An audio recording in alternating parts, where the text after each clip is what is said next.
play a devil's advocate a little bit, like what about the idea of like wasting time learning something that's not valuable to learn? Is that a possibility too? I just trying to push that across the table because like, you know, what if you're spending time doing something that is maybe a waste of time, you know?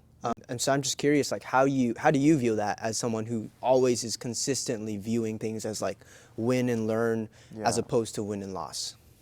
Oh, that's like an amazing thing to think about, because I think it's then asking more so the question of like, what is worth your time to invest in, Exactly. right? And so I No, think for that sure. that goes through the process of like, if this is something that you know for certain, maybe you're not so confident in your skills in, you definitely know that you don't have the capabilities or the ability to, you know, execute something for a specific task. This literally could be perhaps maybe a specific sport, you know, or it could be, you know, a specific type of school. Let's say you're trying to learn like day you know, trading.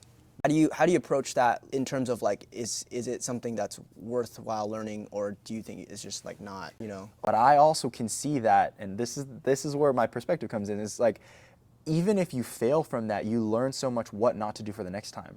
So I think all across the board, given something of equal difficulty and complexity of problem solving and a lot of high risk, I think there's going to be so much that goes into that process of what you learn and how you learn in that. I think maybe a strong belief that my personal belief comes across is something along the lines of, there's nothing not worth learning. It's only if you give up on perhaps the idea that it's not worth it. So regardless of the risk, and so there is no amount of risks that you are not necessarily willing to take. Obviously, of like I would agree with that statement know. 100%. I would agree with that statement 100%.